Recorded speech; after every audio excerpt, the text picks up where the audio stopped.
Hey beautiful souls, welcome back to the nest. This is HerNest with Rose Joy. Now before we go on, I know my lighting is a bit off. I'm relying on natural light right now. Just as I was preparing to shoot this video, the lights went out. Yeah, the lights went out. I've waited for some time now and seems like they're not about to come back anytime soon. And guess what? We already started the journey and we might as well as just go without lights, trusting that we'll see where we are going. So anyway, back to the video.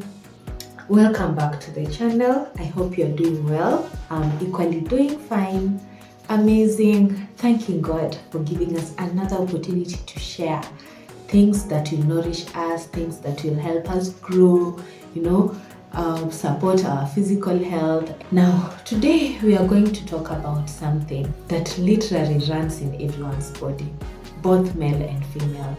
And from the title, you know it, we are going to talk about hormones. Hormones good or are they bad? Are they out to ruin our moods, destabilize our health, or exactly what are they? Or are they just things that are they those things in our body that are superpowers in disguise?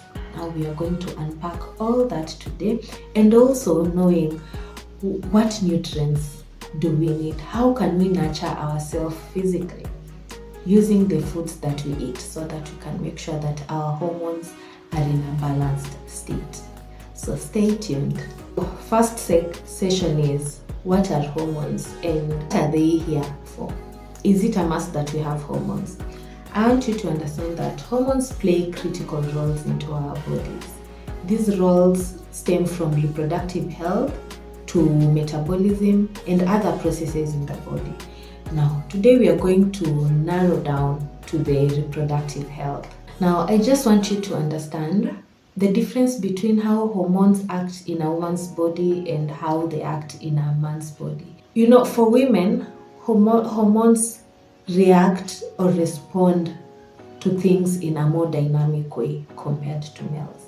This is because hormones, when you are a child as a girl, your hormones are going to change once you get to teenagehood. Again, they are going to change in adulthood, and there's also another stage called menopause where your hormones will change.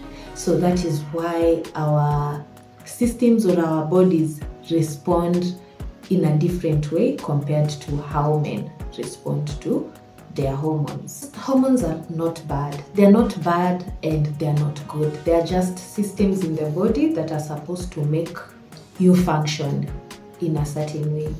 So the problem usually comes in when your hormones are not balanced. When something has triggered imbalance, or maybe you are at a different life stage.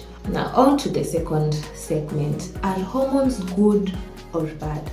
Hormones are neither good nor bad. They are just signals. They are there to inform you what's going on well, what is disrupting them, or something is off.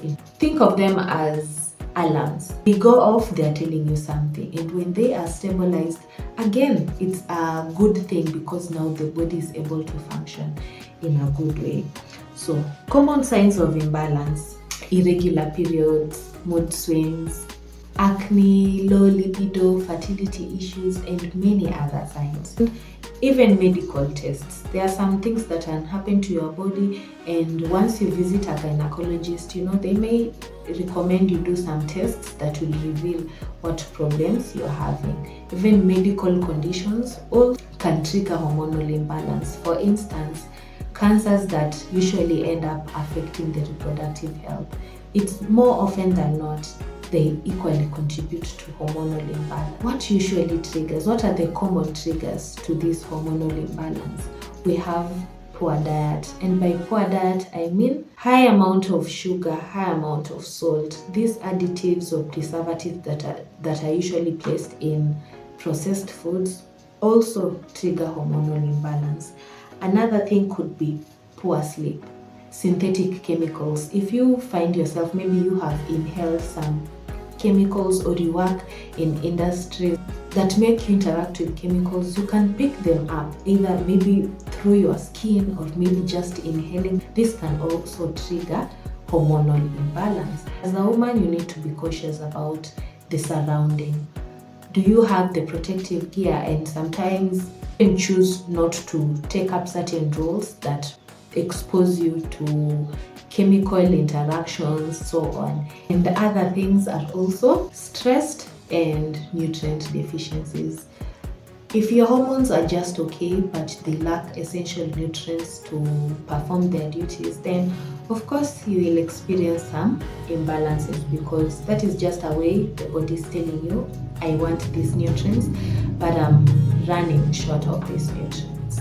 This is where health this is where nutrition comes in. What are these nutrients that we need as women to help us? What are these nutrients that are good for supporting hormonal balance and reproductive health in general? The first micronutrient we are going to handle here is zinc. Zinc is key for fertility and ovulation. The next nutrient is magnesium. Magnesium usually calms down the nervous system, helping you to regulate your cortisol and help promote and help support sleep. Next, we have vitamin B6 and vitamin B12. Now, B6 and B12 usually support estrogen detox, balance mood, and energy. The next one is omega-3s. Omega-3s are very good anti-inflammatories. You know, inflammation in the body is also a contributing factor to what can affect your hormones in the body. The next nutrient will be vitamin D. Vitamin D is actually a hormone in itself, you know. It helps you support your mood, immune system, and reproductive function. The next nutrient is iron. And we know iron deficiency is also a contributing factor to PMS, premenstrual syndrome. The last nutrient would be fiber. Fiber helps to eliminate excess estrogen. Yeah, do you know that? Fiber helps to eliminate excess estrogen and supports gut health. Fiber is actually a prebiotic. Prebiotics are these nutrients that usually help the body